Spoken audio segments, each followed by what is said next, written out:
Hello everyone, welcome back to the channel.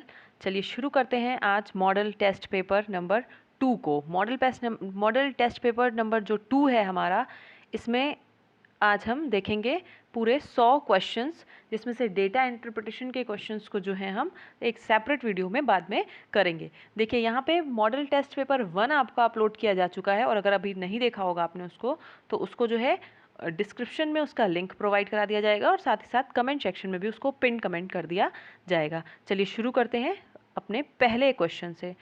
और पहला question आपकी स्क्रीन पर यह है कि हड़प्पा सभ्यता से विश्व का प्राचीनतम ज्ञात गोदीबाड़ा, जिसको इंग्लिश में डॉक यार्ड बोलते हैं, वो कहाँ मिलता है? रोपड़ से, लोथल से, बालाकोट से, या फिर सुरकोटदा से। ये चारों साइट्स हैं हड़प्पा सभ्यता की। इसमें आपको बताना है कि जो साक्ष्य हैं गोदीबाड़ा यानी कि डॉक यार्ड के, वो कहाँ से मिलते हैं। बात करें सही उत्तर की, तो बिल्कुल लोथल जो है, जो कि गुजरात में है, भोगवा नदी के तट पर आप कह सकते हैं, वहाँ पे जो है इसके गोदीबाड़ा यानी कि डॉकयार्ड के जो है वो साक्ष्य मिलते हैं। और इसके साथ ही साथ ये भी ध्यान रखिएगा कि इसकी खोज किसने की थी, तो एम आर राव ने इसकी जो है खोज की थी 1954 में, यानी कि 1954 में इसकी खोज की गई थी। इतनी चीज़ें आपको ध्यान रखनी है। और एक लोथल से चीज़ आपको ये भी ध्यान रखनी है कि लोथल जो है उसका गोदीबाड़ा सबसे विशाल हड़प्पा संरचना जो है वो माना गया है।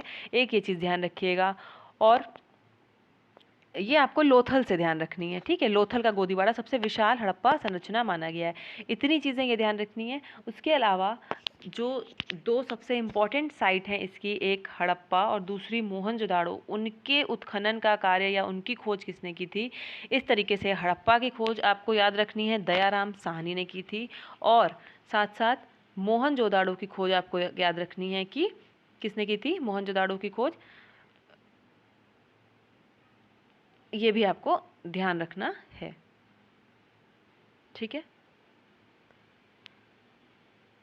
राखलदास बनर्जी आपका नाम आता है, ठीक है, मेरे माइंड में नहीं आ रहा था। राखलदास बनर्जी जो है वो आता है उनके लिए। चलिए अगले क्वेश्चन पे मूव करते हैं। वैदिक काल में चिनाब नदी को किस नाम से जाना जाता है, ये आपसे पूछा है। जैसे जो नदियां थीं उस समय पर, उसके जो प्राचीन नाम है उनको भी पूछा जाता है। तो यहाँ पे 4 ऑप्शन है, पुरुषणी, वितस्ता, अस्कनी या फिर शत्रुदी। आपसे पूछा है कि चिनाब नदी को जो है वो किस नाम से जाना जाता है। तो सही उत्तर आपका क्या हो जाएगा यहाँ पे? बिल्कुल सी, ऑप्शन नंबर सी जो है, अस्कनी, इसको जो है वो चिनाब नदी के नाम से जाना जाता है। बात करें अगर पुरुषणी की, तो इसको रावी नदी के नाम से। वितस्ता की बात करें तो झेलम जो है इसी का नाम है, वितस्ता पुराना प्राचीन नाम। और शत्रुदी की बात करें तो सतलुज नदी जो है, ये इस प्रकार से हो जाएगा। फिलहाल आपसे तो चिनाब पूछा गया था, तो ध्यान रखिएगा अस्किनी जो है वो चिनाब नदी का जो प्राचीन नाम था वो अस्किनी था। बढ़ते हैं अगले क्वेश्चन की तरफ। देखिए अगला क्वेश्चन यह है कि गौतम बुद्ध ने अपना प्रथम प्रवचन कहाँ पर दिया था? सारनाथ, राजगृह, कपिलवस्तु या फिर श्रावस्ती। आपसे पूछा है कि जो गौतम बुद्ध हैं उन्होंने अपना प्रथम प्रवचन कहाँ दिया था? बिल्कुल सारनाथ जो है यहाँ पे, ऑप्शन नंबर ए सारनाथ सही उत्तर है आपका इसका, कि सारनाथ में इन्होंने अपने, इनके 5 भिक्षुओं थे, आप इसको प्रथम प्रवचन कहें या प्रथम उपदेश भी कह सकते हैं, ये इन्होंने वहीं दिया था। इसके साथ साथ जो उरुवेला से जो गौतम बुद्ध थे वो वाराणसी के पास स्थित जो सारनाथ है वहाँ पे आए, और इन्होंने लगभग जो इनके 5 ब्राह्मण सन्यासी थे, नाम आपसे नहीं पूछे जाते हैं तो नहीं कोई ज़रूरत है आपको जानने की, उनको उपदेश दिया था। और ये जो उपदेश है इनका, ये क्या कहलाता है? जो इनका ये प्रथम उपदेश है या प्रथम प्रवचन है, ये क्या कहलाता है? ये क्वेश्चन बहुत पूछा जाता है। तो ये कहलाता है धर्म चक्र प्रवर्तन। धर्म चक्र प्रवर्तन, ध्यान रखिएगा, ये धर्म चक्र परिवर्तन कहलाता है। इसके अलावा अगर आपको 2 क्वेश्चन आप याद रख सकते हैं कि जो कौशल की राजधानी है श्रावस्ती, यहाँ पे महात्मा बुद्ध ने सर्वाधिक उपदेश दिए थे। और जो कपिल वस्तु है वहाँ पे सर्वाधिक वर्षा काल पूछा जाता है, सर्वाधिक वर्षा काल का समय महात्मा बुद्ध ने कहाँ बिताया, तब आप कहेंगे कपिल वस्तु। यहाँ पे आपको ऑप्शन नंबर ए सारनाथ जो है सही उत्तर है। देखिए अगला प्रश्न है आपका, यूनानी ग्रंथ में चंद्रगुप्त मौर्य को क्या कहा गया है? अग्रमीज, अमित्रघात, अमित्रोचेट्स या फिर सैंड्रोकोट्स। सीधा आपसे पूछा है कि यूनानी ग्रंथ में जो चंद्रगुप्त मौर्य हैं इनको क्या कहा गया है। बिल्कुल इनको जो है सैंड्रोकोट्स या फिर एंड्रोकोट्स। एंड्रोकोट्स अगर ऑप्शन में होता तब आप उसके साथ भी जा सकते थे, लेकिन नहीं है, सैंड्रोकोट्स है, तो सैंड्रोकोट्स या एंड्रोकोट्स ये दोनों ही नाम जो है चंद्रगुप्त मौर्य को यूनानी ग्रंथ में कहे गए हैं। तो ये चीज़ आप यहाँ पे ध्यान रखेंगे। क्वेश्चन नंबर 5 क्या है कि चंद्रमा पृथ्वी के चारों ओर घूमता है और पृथ्वी सूर्य के चारों ओर घूमती है, किस विद्वान ने यह सिद्धांत दिया है। तो वराहमिहिर जो है, ऑप्शन नंबर बी वराहमिहिर सही उत्तर है आपका। इन्होंने कहा था कि चंद्रमा जो है वो पृथ्वी के चारों ओर घूमता है और पृथ्वी सूर्य के चारों ओर घूमती है। इनकी वराहमिहिर की बहुत प्रसिद्ध पुस्तक का नाम ध्यान रखिएगा, वृहत संहिता। वीडियो की क्वालिटी को आप इंक्रीज कर लीजिएगा और चाहें तो नॉर्मल से स्पीड थोड़ा सा बढ़ा करके देख सकते हैं, क्योंकि आपको फास्ट रिवीजन के तौर पे ये सारी चीज़ें यहाँ पे कराई जा रही हैं। ठीक है, तो इनकी वराहमिहिर की देखिए नाम भी सेम है, वराहमिहिर और वृहत संहिता लगभग, तो इससे आपको ध्यान रहेगा ये चीज़। नेक्स्ट क्वेश्चन नंबर 6 है कि कांग्रेस के किस अधिवेशन में जवाहरलाल नेहरू द्वारा पूर्ण स्वराज को अपना लक्ष्य बनाया गया। नागपुर अधिवेशन, कलकत्ता अधिवेशन, गया अधिवेशन या फिर लाहौर अधिवेशन। तो बिल्कुल पूर्ण स्वराज 1929 में लाहौर अधिवेशन में इसको अपना लक्ष्य बनाया गया था, जो आपका हुआ था। तो ये इम्पॉर्टेंट क्वेश्चन है और ये क्वेश्चन ऐसा है जो कई बार रिपीट हुआ है और एग्जाम्स का फेवरेट क्वेश्चन रहता है, अक्सर पूछा ही जाता है कि पूर्ण स्वराज को अपना लक्ष्य किस अधिवेशन में बनाया गया। तो बिल्कुल लाहौर अधिवेशन 1929। बात करें इसकी अध्यक्षता की तो बिल्कुल जवाहरलाल नेहरू ने इसकी अध्यक्षता की थी, ये चीज़ आपको ध्यान रखनी है। क्वेश्चन नंबर 7 है प्राचीन स्मारक परिरक्षण अधिनियम किस वायसराय के काल में पारित हुआ था। जो प्राचीन स्मारक हैं उनके परिरक्षण का जो अधिनियम था वो पूछ रहे हैं कि किस वायसराय के काल में पारित किया गया था। कर्जन, लिटन, हार्डिंग्स या फिर नॉर्थबुक। ये ऑप्शन है आपके, इस प्रकार से बताइए। बिल्कुल 7वां का आपकी बात करें तो यहाँ पे जो लॉर्ड कर्जन हैं इनका 1904 में, बल्कि 1905 में तो उन्होंने बंगाल विभाजन किया था, 1904 में जो है ये चीज़ें आई थी लॉर्ड कर्जन के द्वारा, प्राचीन स्मारक परिरक्षण अधिनियम। तो इसको आप ध्यान रखिएगा। नेक्स्ट क्वेश्चन नंबर 8 है एनी बेसेंट द्वारा प्रारंभ किया गया स्वराज शासन आंदोलन का लक्ष्य क्या था। प्रशासन में ब्रिटिश एकाधिकार के विरुद्ध आंदोलन करना या फिर भारत के लिए स्वशासन प्राप्त करना या फिर विदेशी वस्तुओं का बहिष्कार करना या फिर भारतीय जनता को शिक्षित करना। क्वेश्चन नंबर 8 बताइए। बिल्कुल क्वेश्चन नंबर 8 की बात करें तो भारत के लिए स्वशासन प्राप्त करना ही एनी बेसेंट द्वारा प्राप्त किए गए जो होम रूल आंदोलन था, जिसे स्वराज आंदोलन कहते हैं, उसका यही एक उद्देश्य था। जो कि बात करें कब हुआ था तो 1916 ईस्वी में ये प्रारंभ हुआ था बाल गंगाधर तिलक के द्वारा और एनी बेसेंट के द्वारा। ये चीज़ें ध्यान रखिएगा। और एनी बेसेंट के संबंध में एक कथन है, उन्होंने कहा था कि स्वतंत्र व्यक्ति जो है वो ही स्वतंत्र देश का निर्माण कर सकता है। तो ये चीज़ भी यहाँ पे ध्यान रखिएगा। क्वेश्चन नंबर 9 है निम्नलिखित में से किसने चटगांव शस्त्रागार में वंदे मातरम नारे के साथ तिरंगा ध्वज फहराया। ये क्वेश्चन कई बार पूछा जाता है कि ये चटगांव शस्त्रागार में शामिल कौन थे इस तरीके से, या फिर चटगांव शस्त्रागार में वंदे मातरम नारे के साथ तिरंगा ध्वज जो है वो किसने फैलाया। सूर्यसेन यहाँ पे आपको इनका नाम देखने को मिलता है जब भी चटगांव शस्त्रागार की बात होती है। यहीं पे इन्होंने वंदे मातरम नारे के साथ जो है वो राष्ट्रीय ध्वज को फहराया था। तो ध्यान रखिएगा।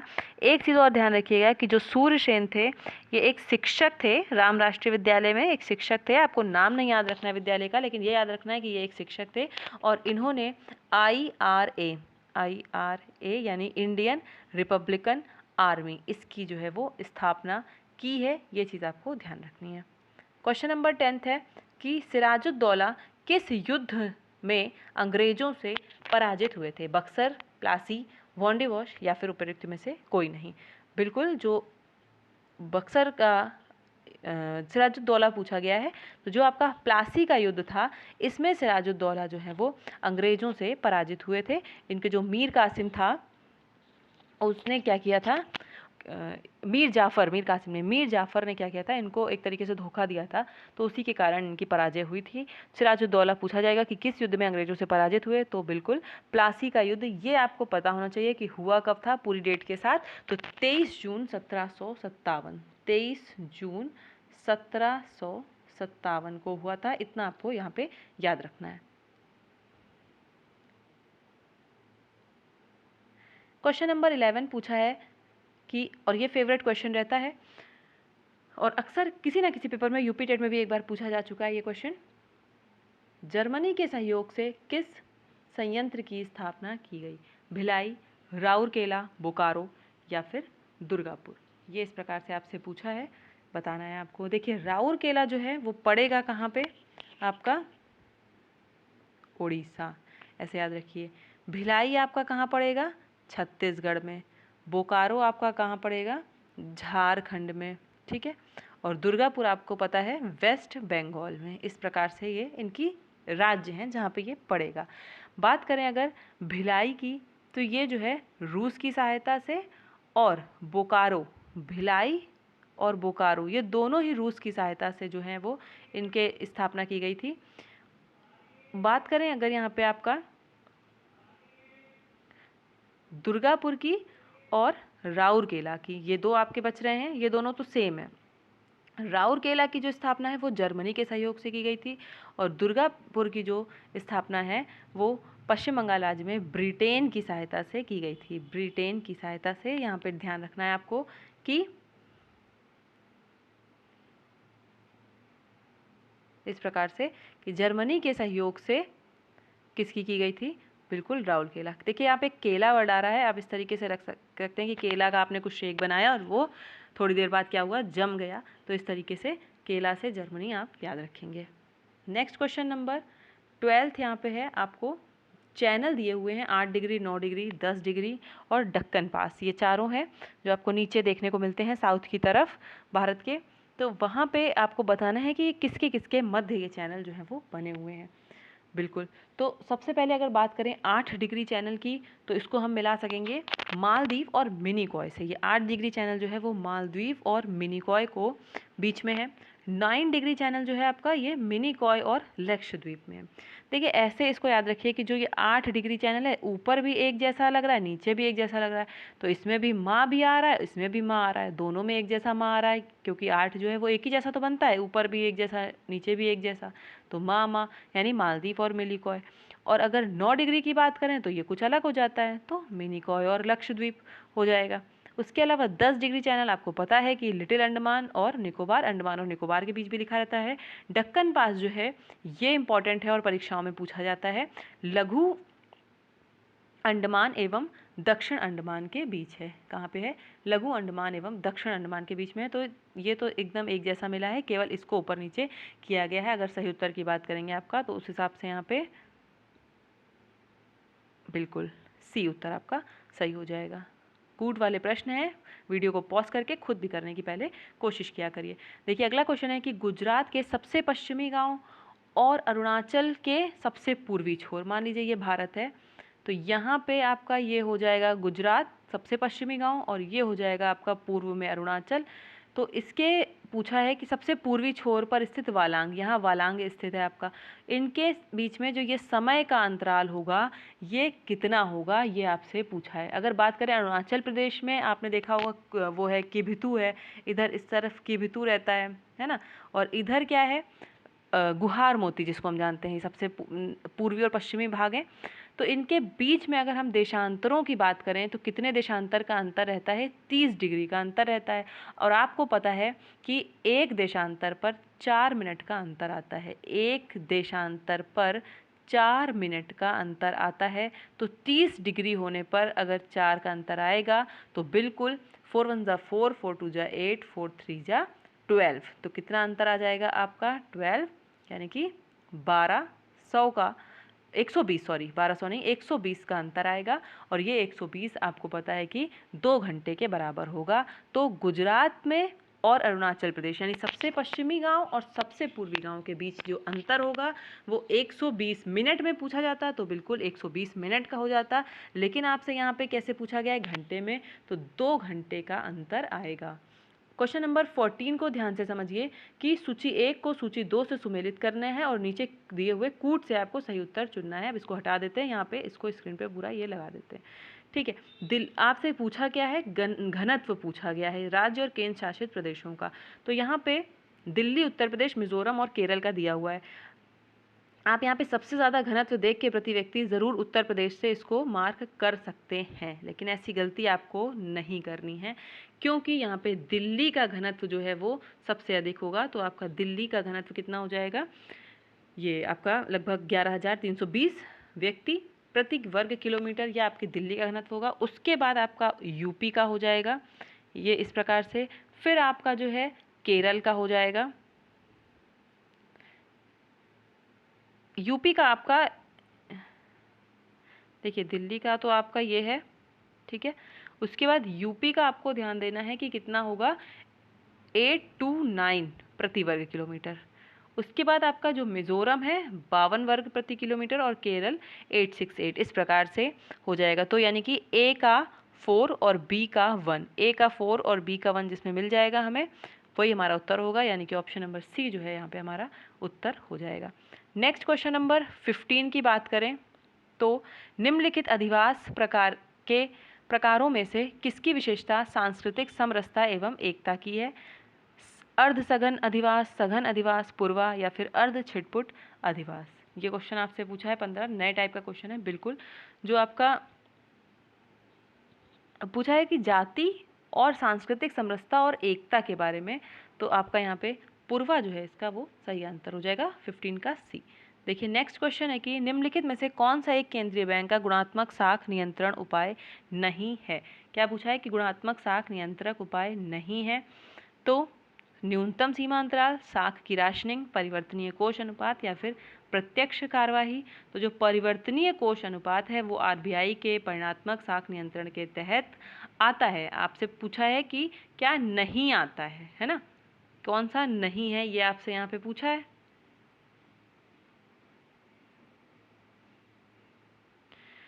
तो कौन सा नहीं है, परिवर्तनीय कोष अनुपात नहीं है, ऑप्शन नंबर सी। अच्छा ठीक है, तो फिर आता क्या क्या है, न्यूनतम सीमा अंतराल आता है, साख की राशनिंग भी आती है, प्रत्यक्ष कार्यवाही भी आती है, इसके अलावा नैतिक दबाव, आंकड़ों का प्रशासन, ये सारी चीज़ें आती हैं। क्वेश्चन नंबर 17 पूछ रहा है कि वर्ष 21-22 के लिए राजकोषीय घाटा जीडीपी का कितना प्रतिशत है? अच्छा क्वेश्चन है बिल्कुल। तो 21-22 में जो आपका कुल जीडीपी है, अगर उसका राजकोषीय घाटा की बात करें तो 6.8% है। ये तो आपको याद करना है सीधे से, तो इसको याद कर लीजिएगा क्योंकि ये क्वेश्चन पूछे जाने की पूरी संभावना होगी। इकोनॉमिक्स के आपसे 5 क्वेश्चन पूछे जाते हैं वहाँ पे। देखिए क्वेश्चन नंबर 18 है कि बजट 22-23 में केन बेतवा परियोजना के लिए कितनी धनराशि का आवंटन किया गया है? केन बेतवा को जो दोनों हैं उनको जोड़ने के लिए एक परियोजना तैयार की गई है, और वही आपसे पूछा है कि कितनी राशि का जो है इसमें आवंटन किया गया है। 1500 करोड़ रुपए, 1400 करोड़, 1300 या फिर 1200 करोड़ रुपए। तो इनके इस परियोजना के क्रियान्वयन के लिए लगभग 1400 करोड़ रुपए का आवंटन किया गया है। और इससे होगा क्या, केन बेतवा परियोजना से जो किसान हैं उनको उनकी ज़मीनों की सिंचाई के लिए एक प्रकार से सुविधा मिलेगी। लगभग 9.08 लाख हेक्टेयर ज़मीन पर इससे सिंचाई की जाएगी। तो ऑप्शन नंबर बी जो है 1400 करोड़ रुपए की धनराशि आवंटित की गई है केन बेतवा प्रोजेक्ट के लिए। अगला क्वेश्चन देखिए कि मिक्स्ड इकोनॉमी का क्या अर्थ होता है? मिक्स्ड अर्थव्यवस्था पूछी गई है, जैसे कि भारत में है भी मिश्रित अर्थव्यवस्था। तो आपको 4 ऑप्शन देखने की ज़रूरत है, आप देखिए, लेकिन जहाँ पे बात सह अस्तित्व की हो जाए कि जहाँ पे सार्वजनिक और निजी दोनों उद्योगों का कोई कंपटीशन ना हो, बल्कि क्या हो, सह अस्तित्व हो सार्वजनिक और निजी उद्योग का, तो वहाँ पे हमको मिश्रित अर्थव्यवस्था देखने को मिलती है, जैसे कि हमारे भारत में मिश्रित अर्थव्यवस्था है भी। अगली आपसे पूछी गई कि स्वर्ण क्रांति किससे संबंधित है? और क्रांतियों से अगर जीव विज्ञान साइंस आती है तो बायो में आपसे क्रांति से तो एक क्वेश्चन जरूर ही पूछता है। तो पूछा गया है कि स्वर्ण क्रांति किससे संबंधित है? कीमती खनिज, दलहन, आलू उत्पादन या फिर बागवानी और शहद। बिल्कुल बागवानी और शहद जो है इससे आपकी स्वर्ण क्रांति संबंधित है, ऑप्शन नंबर सी आपका। इसके अलावा और भी क्रांतियां ध्यान रखिएगा। भूरी क्रांति जैसे अगर कहें तो चमड़ा या फिर कोको के उत्पादन से, हरित क्रांति कृषि के उत्पादन से, ग्रे क्रांति उर्वरक से, गुलाबी क्रांति आपको पता होगा पूछी जाती है बहुत, प्याज और झींगा से, रेड यानी कि लाल क्रांति भी बहुत पूछी जाती है, वो किससे हो जाएगी आपकी, टमाटर या फिर मांस से, टमाटर के उत्पादन से या फिर मांस से। गोल क्रांति होती है ये आलू से संबंधित। रजत फाइबर क्रांति जब पूछा जाएगा यानी कि वाइट फाइबर, तो वो आपकी कॉटन यानी कि कपास से हो जाएगी, और यही गोल्डन फाइबर पूछा जाएगा तब वो आपकी जूट या पटसन से हो जाएगी। पीली क्रांति जो होती है वो तेल से या तिलहन से हो जाएगी। नीली क्रांति बिल्कुल मत्स्य या मछली उत्पादन से, और काली क्रांति अगर पूछी जाएगी तो पेट्रोलियम के उत्पादन से संबंधित होती है। ध्यान रखिए यहाँ पर स्वर्ण क्रांति, बागवानी और शहद विल बी राइट आंसर। बढ़ते हैं अगले प्रश्न नंबर 21 की तरफ, और देखिए क्या कह रहा है। भारत में संविधान का कौन सा भाग कल्याणकारी राज्य के आदर्श की घोषणा करता है। पूछ रहा है कि कौन सा भाग जो है वो कल्याणकारी राज्य के आदर्श की घोषणा करता है। राज्य के नीति निदेशक तत्व, मूल अधिकार उद्देशिका या फिर 7वीं अनुसूची। जो राज्य के नीति निदेशक तत्व हैं वो क्या करते हैं, कल्याणकारी राज्य के आदर्श की घोषणा करते हैं। और राज्य के नीति निदेशक तत्व 36 से, अनुच्छेद 36 से 51 तक में है और भाग 4 में है। ये चीज़ आपको बिल्कुल ध्यान रखनी है। क्वेश्चन नंबर 22, भारत के प्रत्येक नागरिक के कर्तव्य के अंतर्गत प्राकृतिक पर्यावरण का संरक्षण एवं सुधार कौन से अनुच्छेद में शामिल है। Most important question, 5 star mark कीजिएगा कि प्राकृतिक पर्यावरण का संरक्षण एवं सुधार कौन से अनुच्छेद में है। बिल्कुल जो है आपका ये अनुच्छेद 48 का के अंतर्गत जो है आपकी एक अच्छा चीज़ ध्यान रखिएगा। देखिए जब बिल्कुल ये देखिए कंफ्यूजिंग करने वाला क्वेश्चन है, इसको पहले ध्यान से समझ लीजिएगा, इसको थोड़ा सा ध्यान से समझिए। जब पूछा जाए प्राकृतिक पर्यावरण का संरक्षण एवं सुधार, तब आपका अनुच्छेद 51 का होगा। 51 का में क्या होगा, जैसे जो प्राकृतिक पर्यावरण है जिसके अंतर्गत आपकी वन, झील या नदियाँ ये सारी चीज़ें आती हैं, उनकी आपको रक्षा करनी है, संवर्धन करना है, संरक्षण करना है, ठीक है। तो वो आपका अनुच्छेद 51 का में आएगा। और इसी से बिल्कुल सेम मिलता जुलता 48 का है, और बहुत से बच्चे 48 का पे टिक मार के भी आते क्योंकि ये ज़्यादा सुना गया है। 48 का में क्या है, जब पर्यावरण की रक्षा करना, उसमें सुधार करना और देश के जो वन हैं उनकी रक्षा करना, ये चीज़ उसमें आती है। तो प्राकृतिक पर्यावरण और पर्यावरण इन दोनों में बड़ा अंतर है। जब प्राकृतिक पर्यावरण जोड़ देगा तब 51 का लगाइएगा, और केवल जब कहेगा कि पर्यावरण की रक्षा करना, सुधार करना, देश के वन इत्यादि की रक्षा करना, तब आपका अनुच्छेद 48 का आएगा। यहाँ पे ऑप्शन नंबर सी अनुच्छेद 51 का सही है।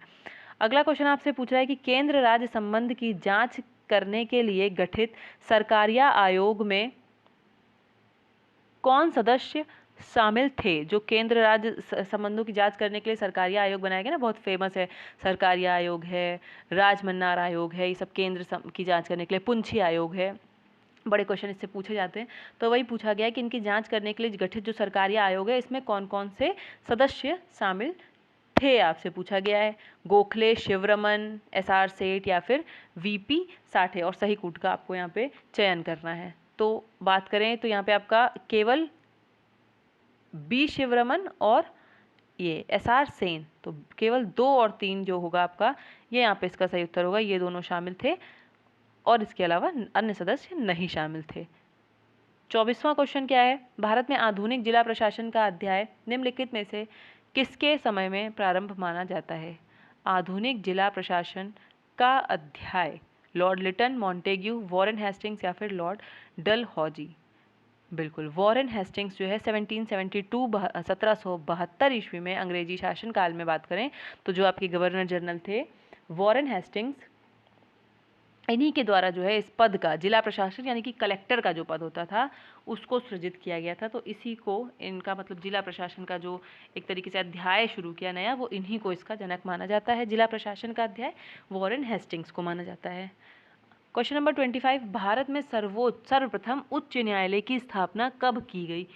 सबसे पहले पूछा है कि उच्च न्यायालय की स्थापना कब की गई। उच्च और उच्चतम से कंफ्यूज होते हैं आप लोग। देखिए उच्च जब पूछा जाएगा तो इसका मतलब है हाई कोर्ट, और उच्चतम जब पूछा जाएगा तब मतलब होगा सुप्रीम कोर्ट। बताइए कि हाई कोर्ट की स्थापना कब की गई। तो 1862 में, बिल्कुल 1862 में हाई कोर्ट की स्थापना की गई थी। कहाँ कहाँ की गई थी ध्यान रखिएगा, कलकत्ता में, बम्बई में, जिसको मुंबई भी अब कहते हैं, और मद्रास में। 3 जगह सबसे पहले, यही सबसे प्राचीन रेजिडेंसी, सबसे पुरानी रेजिडेंसी मानी जाती थी, तो हर काम पहले यहाँ होता था। तो जो है यहीं पे 1862 में सबसे पहले उच्च न्यायालय संस्था का गठन किया गया था। उसके बाद फिर 1866 में आपका चौथा उच्च न्यायालय जो है हाई कोर्ट आपका इलाहाबाद, जिसको प्रयागराज के नाम से जानते हैं, वहाँ पे उसकी स्थापना की गई थी। अगला क्वेश्चन नंबर 26 है कि गुरुत्वाकर्षण का सिद्धांत किसने दिया? Charles Newton, Charles Babbage, Isaac Newton या फिर जॉन एडम्स? बिल्कुल Isaac Newton, sir Isaac Newton ने दिया था गुरुत्वाकर्षण का सिद्धांत। क्वेश्चन नंबर 27 है कि सबसे अधिक तन्य धातु कौन सी है? सोना, एल्युमिनियम, चांदी या फिर आयरन? आपको पता होगा कि जो सोना है वो सबसे अधिक तन्यता में आता है। तन्यता का मतलब क्या होता है कि आप 1 ग्राम सोने से चाहें तो 2 किलोमीटर लंबा तार खींच सकते हैं, मतलब जो खिंचाव का एक गुण होता है वो सबसे ज़्यादा सोने में होता है। तो सबसे अधिक तन्य धातु जो है वो सोना मानी जाती है। अगला क्वेश्चन, निषेचन के परिणाम स्वरूप निर्माण होता है, आपसे पूछा है कि निषेचन जब होता है उसके परिणाम स्वरूप किसका निर्माण होता है? तो युग्मनज जो है, जिसको जाइगोट बोलते हैं आप, इसका निर्माण होता है। जो नर युग्मक जिसे शुक्राणु कहते हैं, और जो मादा युग्मक होता है जिसे अंडाणु कहते हैं, जब आपस में मिलते हैं तो क्या बनता है? युग्मनज। और किस क्रिया से बनता है? तो निषेचन की क्रिया से। और कहाँ बनता है? तो बिल्कुल फेलोपियन ट्यूब जो है मादा की, उसमें, यानी कि जिसे अंडवाहिनी हिंदी में बोलते हैं। तो बिल्कुल युग्मनज का निर्माण होता है। कई बार ये क्वेश्चन भी पूछा जाता है। अगला क्वेश्चन है कि पेप्टाइडोग्लाइकेन की एकलक इकाई होती है फ्रक्टोज, ग्लूकोज, एन एसिटाइल ग्लूसेमिक अम्ल से या फिर अमीनो एसिड तथा शर्करा से? तो ये जो अमीनो एसिड और शर्करा है इससे होता है। पेप्टाइडोग्लाइकेन की एकलक इकाई इसी की बनी होती है। साथ ही साथ जो बैक्टीरिया होते हैं उनकी जो कोशिका भित्ति होती है उसका निर्माण भी इससे होता है, पेप्टाइडोग्लाइकेन से, ध्यान रखिएगा। अगला क्वेश्चन नंबर 30 है और लगभग 1/3 क्वेश्चन आपके हो गए हैं। सभी लोग जाइए वीडियो को फटाफट से लाइक कर दीजिए। चैनल पे नए होंगे तो सब्सक्राइब कर लीजिएगा। आगे आने वाले सभी एग्जाम, सुपर टेट्स वगैरह की तैयारी आपके लिए जोर शोर से यहाँ पे होने वाली है। देखिए नेक्स्ट क्वेश्चन नंबर 30 है कि मानव शरीर की सबसे लंबी कोशिका है? तो बिल्कुल तंत्रिका कोशिका जो है वो मानव शरीर की सबसे लंबी कोशिका हो जाएगी। और इसकी क्रियात्मक इकाई की बात करें तो न्यूरॉन। किडनी की जो क्रियात्मक इकाई होती है वृक्क की, उसको क्या कहते हैं? नेफ्रॉन। ध्यान रखिएगा, नेफ्रॉन और न्यूरॉन में आप लोग कंफ्यूज होते हैं। तंत्रिका कोशिका की न्यूरॉन और वृक्क की नेफ्रॉन, यानी किडनी की नेफ्रॉन। हिंदी के प्रश्न शुरू हो गए हैं। निम्नलिखित में से किस विकल्प में संधि विच्छेद सही नहीं है, आपसे पूछा है? ए, बी, सी और डी, बताइए। तो आपको दिख रहा है कि स्व और वलंबन क्या होता है? अलंबन होना चाहिए, तब तो ये सही होगा, स्वावलंबन। तो बिल्कुल यही गलत है, तो ऑप्शन यही सही होगा क्योंकि ये सही नहीं है। बाकी सभी सही है, हिमाच्छादित, आत्मावलंबन, वधूपालंब, बाकी सारे सही हैं। नेक्स्ट क्वेश्चन है कि निम्नलिखित में से किस विकल्प में विलोम युग्म जो है वो अशुद्ध है? अनभिज्ञ, बहुज्ञ। अनभिज्ञ का बहुज्ञ लिखा है, अनभिज्ञ का बहुज्ञ नहीं होता है। अनभिज्ञ का क्या होता है? अभिज्ञ होता है, अभिज्ञ। तो अभिज्ञ होगा, तो इस हिसाब से आपका ऑप्शन नंबर ए सही होगा। बाकी सारे सही हैं, अपेक्षित, अनपेक्षित, अनुरक्ति, विरक्ति, अधम, उत्तम। क्वेश्चन नंबर 33, लीन शब्द किसका पर्यायवाची है? आपसे पूछा है। लीन का मतलब क्या होता है? किसी काम में एकदम कहते हैं ना, लीन हो गए, लिप्त हो गए, विमुग्ध हो गए, आकृष्ट होना, आसक्त होना, तो ये सारे लीन के पर्यायवाची होते हैं। तो अगर आप पूछेंगे कि किसका पर्यायवाची है, तो ये विमुग्ध का पर्यायवाची है आपका। बाकी विष, विवश, वियोग ये नहीं है। विष तो जहर हो गया, विवश नहीं है, वियोग भी नहीं है। 34 क्वेश्चन है कि युद्ध करने की प्रबल इच्छा वाक्यांश के लिए एक आपको उचित शब्द, जैसे होता है ना वाक्यांश के लिए एक शब्द, युद्ध करने की प्रबल इच्छा, युयुत्सु, यशस्वी, यथाशक्ति या फिर युयुत्सा। तो युद्ध करने की प्रबल इच्छा जो है वो क्या कहलाती है? युयुत्सा कहलाती है। इसके अलावा जिसमें युद्ध करने की इच्छा होती है वो युयुत्सु कहलाता है। यश जिसने प्राप्त किया हो वो यशस्वी, और अपनी शक्ति के अनुसार या अपनी शक्ति भर काम करना यथाशक्ति कहलाता है। ये 35 प्रश्न है कि अर्घ शब्द का अर्थ यदि मूल है तो अर्घ शब्द का अर्थ क्या है? पूजनीय, ना करने योग्य, खजाना या फिर कोई नहीं। पूजनीय होता है। देखिए अगर अर्घ ऐसे लिखा जाए तो इसका अर्थ होगा पूजनीय, और अगर केवल ये अर्घ ऐसे लिखा जाए तो इसका क्या होगा अर्थ? मूल्य।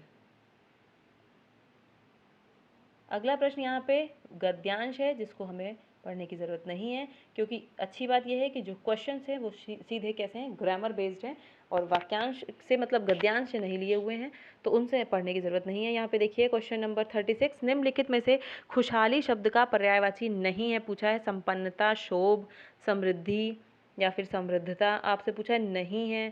संपन्नता है, समृद्धि है, समृद्धता भी है। शोभ जो होता है वो दुखी का अर्थ होता है। अगर यदि यहाँ शोभ की जगह अक्षोभ लिख जाता, ऐसे अक्षोभ लिख जाता, तब ये आपका क्या हो जाता, खुशहाली का पर्यायवाची हो जाता, लेकिन केवल शोभ लिखा है तो ये दुख का पर्यायवाची है, ध्यान रखिएगा। ऑप्शन नंबर सी जो है यहाँ पे आपका ये सही उत्तर हो जाएगा, ऑप्शन नंबर सी। इसके अलावा शोभ के अन्य पर्यायवाची इसके भी जान लीजिए क्या हो सकते हैं, वेदना, पीड़ा, यातना, है ना, कष्ट, ये सारी चीज़ें। अब आपसे पूछा है रेखांकित शब्द में संधि है, यहाँ कोई रेखांकित शब्द नहीं, खुद रेखांकित शब्द में आपसे संधि पूछी है। रेखा धन अंकित, तो रेखा धन अंकित, रेखांकित, बिल्कुल आपका दीर्घ स्वर संधि जो है वो हो जाएगी।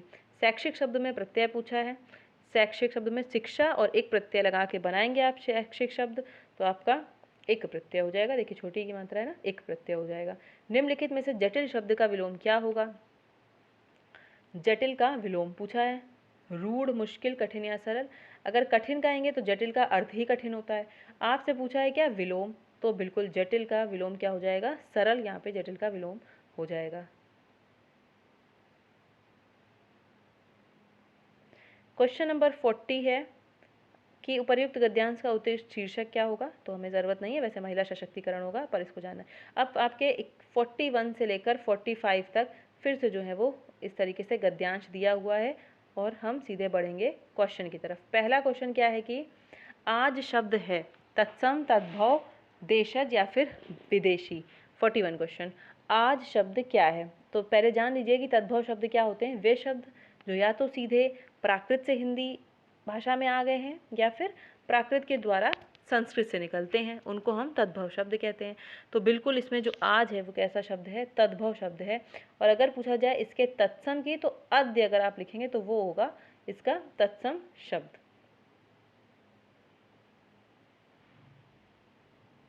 निम्नलिखित में से कौन सा शब्द राह का पर्यायवाची नहीं है, ध्यान से पढ़िए। राह मतलब क्या होता है, रास्ता, तो मार्ग तो है पर्यायवाची और पथ भी है। कंफ्यूजन आपको होगी मग में और बटोही में। बताइए कि अगर आपको लग रहा होगा कि मग नहीं पर्यायवाची है, तो बिल्कुल मग भी राह का पर्यायवाची होता है, बटोही नहीं होता है। बटोही होता है राहगीर, और यहीं अगर इसकी जगह लिखा होता बट, तब वो जो है वो राह का पर्यायवाची होता। सही उत्तर क्या होगा आपका यहाँ पे, बटोही। ध्यान रखिएगा कि राह के पर्यायवाची क्या क्या है, मार्ग, पथ, बाट। बाट जो है वो राह का होता है, बटोही राहगीर होता है। मार्ग, पथ, बाट, रास्ता, उसके अलावा मग, ये सब आपके राह के पर्यायवाची, और राहगीर का बटोही, है ना, राही, यात्री, पथिक, मुसाफिर, ये सब आपके जो हैं इसके हो जाएंगे। अगला क्वेश्चन है कि आधुनिक का उपर्युक्त विलोम शब्द क्या होगा। आधुनिक का उपर्युक्त विलोम शब्द पूछा है, तो आधुनिक का आपका पुरातन, प्राचीन, आधुनिक का बिल्कुल प्राचीन हो जाएगा, आधुनिक का उपर्युक्त विलोम प्राचीन हो जाएगा। क्वेश्चन नंबर 44 में पूछ रहे हैं निम्नलिखित में से विदेशी उपसर्ग से बना कौन सा शब्द है। बेशक, बेशक जो है अरबी फारसी उपसर्ग है। उल्लेख जो है इसमें आपका आया है क्या, उल्लेख में उद, तो ये संस्कृत का है उपसर्ग। और लोकाचार में जो है ये देशज है। आपसे पूछा है क्या, विदेशी, तो विदेशी आपका क्या हो जाएगा, ये बेशक जो है ये आपका विदेशी हो जाएगा, क्योंकि आपसे विदेशी पूछा है। ये अंग्रेजी शब्द तो है मॉडर्न, लेकिन आपसे क्या पूछा है, विदेशी, जिसमें अरबी और फारसी आएगा, तो बेशक यहाँ पे आपका उत्तर सही होगा।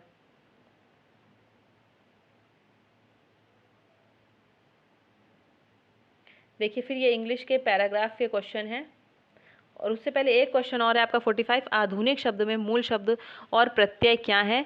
आधुनिक शब्द में मूल शब्द और प्रत्यय, अधुना जो है मूल शब्द हो जाएगा और एक जो है वो प्रत्यय हो जाएगा। Option number A is the right. अब ये इस प्रकार से इंग्लिश का पैसेज है और इसके क्वेश्चन हमें नहीं करने हैं। बात करते हैं हम ग्रामर के क्वेश्चन की। The attack on the rebels turn out to be, ये भी आपका उसी का क्वेश्चन है। ये देखिए ग्रामर का क्वेश्चन है कि give synonyms for the following word bewitching. Bewitching का मतलब क्या होता है? मोहित कर लेना, एक प्रकार से सम्मोहन कर लेना। अब आपको बताना क्या है इसका सिनोनिम, एमनेस्टी या फिर ऑप्टिमिज्म या फिर नॉजिटिंग या फिर टेंटलाइजिंग। तो बिल्कुल 49 का आपका टेंटलाइजिंग का मतलब भी वही होता है, किसी को सम्मोहित कर लेना। बाकी और भी जान सकते हैं, एमनेस्टी का मतलब किसी को पार्डन मतलब क्षमा कर देना, ऑप्टिमिज्म आपको पता है, और नोजिया एक प्रकार से सर्दी जुकाम जो है वो ऐसी फीलिंग। देखिए question number 50, give antonym for the following word. Lassitude के लिए आपको क्या बताना है? एंटोनिम बताना है। तो लेसिट्यूड का एंटोनिम कैसे बताएंगे? लेसिट्यूड का मतलब है कि बहुत, लेसिट्यूड का मतलब हो जाएगा आपका एक प्रकार से लेज़ी, याद रखिएगा लेज़ी। और इसका जब आपको अपोजिट बताना है तो एगिलिटी का मतलब क्या होता है? बहुत चुस्त होना, बहुत एक्टिव होना। तो ये इसका हो जाएगा, लेसिट्यूड का क्या हो जाएगा? एगिलिटी। अब देखिए आपके क्वेश्चन यहाँ पे जीएस के स्टार्ट हैं। विश्व विरासत स्थल बेसिलिका ऑफ बॉम जीसस किस राज्य में स्थित है? बेसिकली ये है क्या? बेसिलिका ऑफ बॉम जीसस गिरजाघर जिसे आप चर्च बोलते हैं वो है। तो ये आपका गोवा राज्य में स्थित है। Option number B is the right. निम्नलिखित में से कौन एक सरोद वादक नहीं है? आपसे पूछा है अल्लाह रखा, अली अकबर, अलाउद्दीन खां या फिर अमजद अली खां। पूछा है कि कौन सरोद वादक नहीं है? तो आपके जो अल्लाह रखा खां हैं ये सरोद वादक नहीं है, ये क्या हैं? तबला वादक हैं। इसके अलावा अन्य तीनों सरोद वादक हैं। क्वेश्चन नंबर 53 में नृत्य आपको मैच कराना है कूट से। पहले हम ये देख लेते हैं, बिहू कहाँ का नृत्य है? बिल्कुल बिहू जो है वो आपका असम का है। घूमर आपका राजस्थान का है। भांगड़ा आपका कहाँ का है? इसमें गलत दे रखा है, आपको बताना है कि कौन सा नहीं सुमेलित है ना? तो भांगड़ा नहीं सुमेलित है, भांगड़ा तो पंजाब का है ना, और लावनी महाराष्ट्र का है सुमेलित। तो केवल 3 जो है वो आपका सुमेलित नहीं है, यानी कि ऑप्शन नंबर बी केवल 3 आपका सुमेलित नहीं है। इसके अलावा यूपी के लोक नृत्य आपको पता होने चाहिए, तो ध्यान रखिए। लोक नृत्य में अगर यूपी की बात करें तो कजरी, रासलीला, नौटंकी, चरकुला बहुत पूछा जाता है, ध्यान रखिएगा। इस प्रकार से सही उत्तर होगा आपका। अगला क्वेश्चन नंबर 54, लेट्स किल गांधी पुस्तक के लेखक कौन है? मेनका गांधी, नाथुराम गोडसे, राहुल गांधी या फिर तुषार गांधी। तुषार गांधी जो है इन्होंने पुस्तक लिखी है लेट्स किल गांधी। अभियंता दिवस पूछा गया है, किसकी जयंती के अवसर पर मनाया जाता है? तो एम विश्वेश्वरैया जो है इनकी जयंती पर अभियंता दिवस, पता है, जिसको इंजीनियर डे कहते हैं और जो अभी कल ही मनाया गया है। ठीक है, एम विश्वेश्वरैया दिवस। तो ध्यान रखिएगा कि 15 सितंबर को मनाया जाता है, 15 सितंबर को मनाया जाता है। क्वेश्चन नंबर 56, महिलाओं के लिए ओलंपिक में शुरू किया गया पहला फर्स्ट गेम क्या था? तो महिलाओं के लिए सबसे पहले जिम्नास्टिक नहीं, वॉलीबॉल नहीं, बैडमिंटन भी नहीं, गोल्फ सबसे पहले महिलाओं के लिए ओलंपिक में शुरू किया गया गेम था। अब आपसे पूछा है कि भारतीय प्रौद्योगिकी संस्थानों में से कौन सा संस्थान सर्वप्रथम स्थापित हुआ? आईआईटी दिल्ली, मुंबई, रुड़की या फिर कानपुर। ऐसे आप याद रखेंगे कि आईआईटी रुड़की सबसे पहले आया है, फिर आपका मुंबई आया नंबर 2, फिर आपका कानपुर आया नंबर 3, और फिर आपका दिल्ली आया नंबर 4। यानी सबसे पहले रुड़की से आप लड़की याद रखिए, उससे आप कहाँ गए? मुंबई गए उसको देखने के लिए, और फिर वहाँ पे आपने उसके लिए कुछ कान वाला लिया जिस पे उसका दिल आ गया। इस तरीके से याद रखेंगे ट्रिक को। तो सबसे पहले रुड़की, फिर रुड़की, मुंबई, कानपुर और दिल्ली, इस प्रकार से। क्वेश्चन नंबर 58 है, निम्नलिखित में से वह कौन है जिसे भारतीय ना होने पर भी भारत रत्न से सम्मानित किया गया था? 2 ही लोगों को भारत रत्न से सम्मानित किया गया है। बात करें तो बताइए, Nelson Mandela, Lord Mountbatten, Sheikh Mujibur Rahman या फिर मदर टेरेसा। तो भारत रत्न की शुरुआत की बात करें तो हमारे यहाँ 1954 में हुई है, और सर्वप्रथम जो है सर्वपल्ली राधाकृष्णन जी हैं जो उनको यह पुरस्कार प्राप्त हुआ था। और अगर बात करें विदेशी, तो पहले विदेशी जो हैं वो हैं खान अब्दुल गफ्फार खान, जिन्हें फर्स्ट नोबेल प्राइज़ मिला था, फर्स्ट भारत रत्न मिला था। और उसके अलावा फिर बात करें तो नेल्सन मंडेला जो हैं इन्हें ये पुरस्कार दिया गया था, अफ्रीका के निवासी हैं और साउथ अफ्रीका के पूर्व राष्ट्रपति हैं। तो नेल्सन मंडेला को भारत रत्न से सम्मानित किया गया था भारतीय ना होने पर भी, इस चीज़ को ध्यान रखिएगा। नेक्स्ट क्वेश्चन है 59, इंडिया विंस फ्रीडम के लेखक कौन है? इंडिया विंस फ्रीडम, बिल्कुल मौलाना अबुल कलाम आज़ाद जो हैं वो इंडिया विंस फ्रीडम के लेखक हैं। अभिनव बिंद्रा किस खेल से संबंधित हैं? अभिनव बिंद्रा आप लोग जानते हैं निशानेबाजी के लिए निशानेबाजी खेल से संबंधित हैं। नेक्स्ट क्वेश्चन देखिए, यहाँ पे रीजनिंग के स्टार्ट है। यदि किसी सांकेतिक भाषा में सी को 81922, कडल को ये दिया हुआ लिखते हैं, ट्रैक को किस भाषा में लिखेंगे? इसका देखिए अपोजिट यूज़ किया गया है और इस क्वेश्चन को आपको बताना है कमेंट बॉक्स में। इसको आपको सभी को कमेंट बॉक्स में इसका सही आंसर बताना है और फिर हम नेक्स्ट में इसकी चर्चा भी करेंगे। चलिए अगले क्वेश्चन की ओर बढ़ते हैं। क्वेश्चन नंबर 62, दिए गए शब्दों को वर्णाक्रम में लगाइए तथा बाएं से दूसरे स्थान पर आने वाले समूह को चुनिए। जैसे डिक्शनरी में देखते हैं ना हम लोग, उसी प्रकार से। तो देखिए ई तो सब में आ रहा है, उसके अलावा फिर एक्स की तो बात सबसे आखिरी में आएगा, हमें नहीं करनी है। उसके अलावा फिर पी भी नहीं देखना है क्योंकि बाद में आएगा। एन को देख सकते हैं, तीनों में एन आ रहा है ना, तीनों में क्या आ रहा है? एन आ रहा है। उसके बाद टी भी तीनों में आ रहा है, फिर क्या आ रहा है? ई आ रहा है और एच आ रहा है ना। इस तरीके से अगर आप देखेंगे तो एंटरप्राइज, एंथुजियाज्म और एंट्रेंच ये तीन आएंगे जिसमें टी आ रहा है एन के बाद, ये इस तरीके से टी टी और टी। अब देखिए इसमें आर है, इसमें एच है और इसमें ई है, तो इस हिसाब से अगर आप बाएं से दूसरा देखेंगे तो ई आएगा, यू आएगा मतलब उसके बाद, है ना। E N T H, H आएगा, आर ई और एच, इससे पहले एच आ जाएगा। तो इस प्रकार से आपका इंथुजियाज्म जो है ये ऑप्शन नंबर बी यहाँ पे सही हो जाएगा। खुद से आप इसको पॉज करके लगा के देखिएगा, डिक्शनरी के जैसे क्रम में वर्ड्स रहते हैं, आपको बस ये यहाँ पे ध्यान रखना है कि बाएं से दूसरा निकालना है, बाएं से दूसरा, जैसे इस प्रकार पहला और दूसरा इस नंबर पे जो आएगा, बस वही आपको छांटना है। अगला क्वेश्चन देखिए, राम किशोर पूर्व की तरफ मुंह किए हुए है और दक्षिणावर्त दिशा में 180 डिग्री चलता है। पूर्व की तरफ, ये इधर इसका पूर्व है तो इधर की तरफ ये मुंह किए हुए है और इस क्या करता है, ये पूर्व की तरफ मुंह किए है और वह अपने दक्षिणावर्त क्या चलता है? 180 डिग्री चलता है। ये इसका दक्षिणावर्त हुआ, यहाँ पे ये 180 डिग्री चल गया और फिर अपने वामावर्त यानी बाएं तरफ, और फिर अपने वामावर्त दिशा में 225 डिग्री मुड़ता है, यानी अब ये इस दिशा में क्या करेगा? 225 डिग्री मुड़ जाएगा। पूछा आपसे क्या है कि वह किस दिशा की तरफ मुंह किए है, तो ये दिशा कौन सी होगी? अगर यहाँ से हम देखें तो ये दिशा कौन सी होगी? ये ऊपर की तरफ उत्तर है और इधर की तरफ पूर्व है, तो ये जो दिशा होगी वो कौन सी होगी? उत्तर पूर्व दिशा हो जाएगी, ऑप्शन नंबर डी। देखिए कैलेंडर का क्वेश्चन है, कैलेंडर नहीं क्लॉक का क्वेश्चन है। 8 से 9 बजे के बीच कब घड़ी की दोनों सुइयों के बीच जो है 0 डिग्री का कोण बनता है? इसको ध्यान से समझ लीजिए कि कैसे 0 डिग्री का कोण, क्या क्या अर्थ है।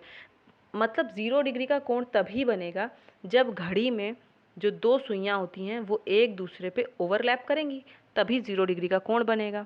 जब उनके बीच जो मिनट की दूरी होगी वो बिल्कुल ज़ीरो होगी। और बात करें ये स्थिति, तो हर घंटे में एक बार ये स्थिति आपकी आती है, ठीक है। लेकिन 12 से 1 बजे के बीच जब सुइयां ओवरलैप नहीं करती हैं तो वो स्थिति नहीं बनती है। कभी अगर आपसे पूछा जाए कि इस प्रकार से कि 12 घंटे में सुइयां कितनी बार ओवरलैप करती हैं, तो 12 घंटे में कितनी बार करेंगी? 11 बार, क्योंकि 1 घंटे जो 12 से 1 के बीच होता है उसमें नहीं करती हैं, तो 12 घंटे में 11 बार करती हैं। अगर 24 घंटे में पूछा जाएगा तो 22 बार ओवरलैप करेंगी। ये दो क्वेश्चन सीधे यहाँ से बनते हैं, इसलिए मैंने आपको बताए हैं। अब पढ़ते हैं अपने क्वेश्चन की तरफ। देखिए 8 से 9 बजे के बीच जब आपसे पूछा गया है कि घड़ी की दोनों सुइयों के बीच कितने डिग्री का कोण बनेगा, आपको कुछ नहीं करना है, पहले वाले समय को यहाँ पे ध्यान रखिएगा, 8 बजे वाला। चाहे ऐसे कुछ भी पूछा जाए 4 से 5, 6 से 7, तो आपको पहले वाले समय को ध्यान रखना है और करना क्या है? 60/11 से उसी को गुणा कर देना है। तो यहाँ पे 8 से कर देंगे, 60/8 से ऊपर गुणा करेंगे 60 से 8 का, तो आपका 480 और नीचे क्या आएगा? 11। इसको जब आप भाग देंगे तो आपका आएगा, इसको जब आप यहाँ पे भाग देंगे तब आपका आएगा 43 7/11, ये आपका आ जाएगा। अब ये देख लीजिए किसमें है, 43 7/11 बी वाले में है, और यहाँ पूछा गया था हमने 8 से निकाला है, तो 8 आगे इसके रख देंगे। तो इस प्रकार से 8 सही, 43 7/11 जो आपका है ये उत्तर हो जाएगा आपका, इस प्रकार से ऑप्शन नंबर बी। इस तरीके के प्रश्न को करना सीख लीजिएगा, बिल्कुल ऐसे ही करते हैं और आपके सारे प्रश्न इसी से निकालेंगे।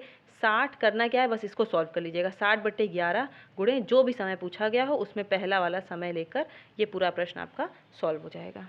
चलिए बढ़ते हैं अगले प्रश्न की तरफ। देखिए यहाँ पे आपसे पूछा है कि कुछ कथन और तर्क है, कथन और निष्कर्ष है कि कुछ भारतीय जो हैं वो शिक्षित हैं जो छोटे परिवार को पसंद करते हैं, और सभी छोटे परिवार शिक्षित हैं। ये कथन दिया हुआ है कि कुछ भारतीय शिक्षित हैं जो छोटे परिवार को पसंद करते हैं, और निष्कर्ष दिया है कि सभी छोटे परिवार शिक्षित हैं, कुछ भारतीय छोटे परिवार को पसंद करते हैं। तो जब सभी छोटे परिवार शिक्षित हैं तो उसमें से कुछ ही तो भारतीय हैं जो छोटे परिवार को पसंद करते हैं। तो बी तो आपका निष्कर्ष सही है, लेकिन ए निष्कर्ष सही नहीं है, क्योंकि इसमें सभी आ रहा है, उसमें कुछ आ रहा है, तो केवल आपका निष्कर्ष 2 जो है यहाँ से वो सही निकलेगा। देखिए अब यहाँ से आपके किसके क्वेश्चन शुरू हो गए, करंट अफेयर के क्वेश्चन शुरू हो गए। निम्नलिखित में से किस देश की अन्ना कबाले डूबा ने Aster Guardian Global Nursing Award जीता है? नेपाल, नाइजीरिया, केन्या या फिर कांगो? बताइए 91 के लिए क्या सही उत्तर हो जाएगा। जो आपकी केन्याई नर्स हैं अन्ना कबाले, इन्होंने अभी हाल ही में Aster Guardian Global Nursing Award जीता है। क्वेश्चन नंबर 92, वैश्विक सुरक्षा पहल GSI किस देश ने पेश की है? GSI की बात करें तो ग्लोबल सिक्योरिटी इनिशिएटिव, चीनी राष्ट्रपति जो हैं शी जिनपिंग, इनके द्वारा एक नई पहल शुरू की गई है, तो ऑप्शन नंबर ए चीन हो जाएगा। नेक्स्ट क्वेश्चन है 93, मई 2022 में किस भारतीय मूल के व्यक्ति को अमेरिकी केंद्रीय खुफिया एजेंसी CIA का पहला मुख्य प्रौद्योगिकी अधिकारी नियुक्त किया गया है? गरिमा वर्मा, माला अडिगा, तरुण छाबा या नंद मूलचंदानी? नंद मूलचंदानी जो हैं इनको CIA का यानी कि केंद्रीय खुफिया एजेंसी का विशेषज्ञ जो है वो नियुक्त किया गया है। क्वेश्चन नंबर 94, 2 मई 2022 को किसने 75वीं संतोष ट्रॉफी फुटबॉल प्रतियोगिता 21-22 का खिताब जीता है? इंपॉर्टेंट क्वेश्चन है। पश्चिम बंगाल, केरल, उड़ीसा या फिर असम? बिल्कुल केरल राज्य जो है इसने ये 75वीं संतोष ट्रॉफी राष्ट्रीय फुटबॉल प्रतियोगिता जीती है। और किसको हराकर जीती है अगर पूछा जाएगा तो बिल्कुल पश्चिम बंगाल को हराकर जीती है। केरल ने जीती है और पश्चिम बंगाल को हराकर जीती है, और ये हुई भी कहाँ थी, केरल में ही हुई थी, तो इस चीज़ को ध्यान रखिएगा, इंपॉर्टेंट क्वेश्चन होगा ये। ब्राज़ील में आयोजित डेफलिम्पिक्स 2021 भारत पदक तालिका में भारत कौन से स्थान पर रहा है?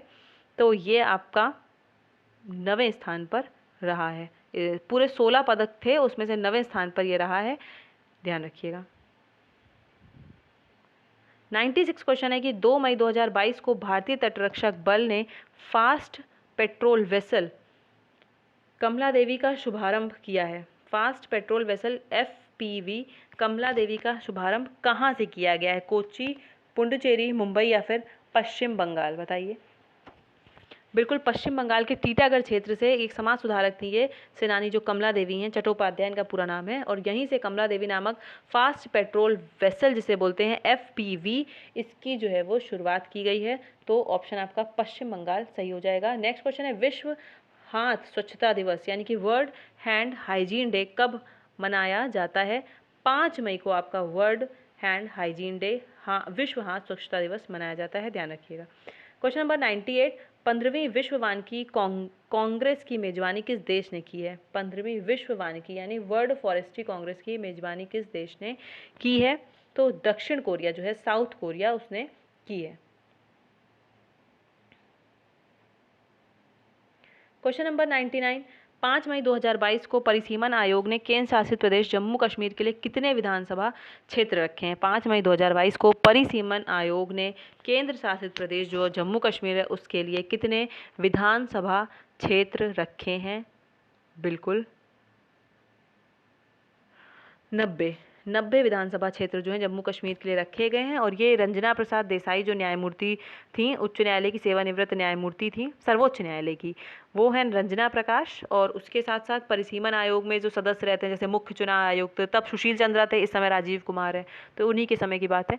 तो उस समय जो है 90 विधानसभा क्षेत्रों में से जो 43 विधानसभा क्षेत्र हैं आपके लिए वो जम्मू के लिए, और मतलब 90 कुल विधानसभा क्षेत्रों में से 43 आपके जम्मू के लिए रखे गए थे और 47 कश्मीर के लिए। लेकिन आपसे यहाँ पे देखिए जम्मू कश्मीर दोनों का पूछा है तो आप 43 ऑप्शन के साथ नहीं जाएंगे, जब कुल पूछा है तो फिर 90 हो जाएगा सही उत्तर। लास्ट क्वेश्चन है वीडियो का।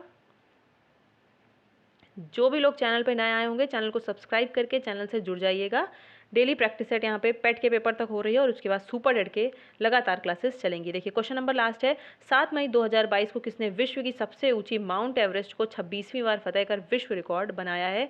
26वीं बार फतेह करके विश्व रिकॉर्ड बनाया है, ये आपसे यहाँ पे पूछा जा रहा है, बताइए। कामी रीता शेरपा, ताशी यांगजोम, बलजीत कौर या फिर प्रियंका मोहते? बिल्कुल कामी रीता जो है, कामी रीता शेरपा, इनके द्वारा ही ये जो है वो किया गया है। क्या कि विश्व की सबसे ऊंची चोटी जो माउंट एवरेस्ट है नेपाल में, जिसको सागरमाथा के नाम से भी जानते हैं, पता होगा आपको, उसको 26वीं बार फतेह करके विश्व रिकॉर्ड किसने बनाया है? कामी रीता शेरपा ने बनाया है। और इससे पहले अगर बात करें तो 1953 में न्यूजीलैंड के जो सर एडमंड हिलेरी थे और नेपाल के जो शेरपा तिरजिंग थे, इन्होंने ये काम किया था। ठीक है, तो अब इन्होंने किसने बनाया है? कामी रीता शेरपा ने ये एक नया रिकॉर्ड स्थापित किया है। तो दोस्तों आज की वीडियो में ये सभी देखिए यहाँ पे 100 क्वेश्चन खत्म होते हैं, समाप्त। मिलते हैं नेक्स्ट वीडियो में आपके साथ नया मॉडल पेपर सेट 3 लेकर के। तो आज की वीडियो में इतना ही। वीडियो पसंद आया होगा, सभी लोग लाइक करके जाइएगा, और तब तक के लिए धन्यवाद। जय हिंद, जय भारत।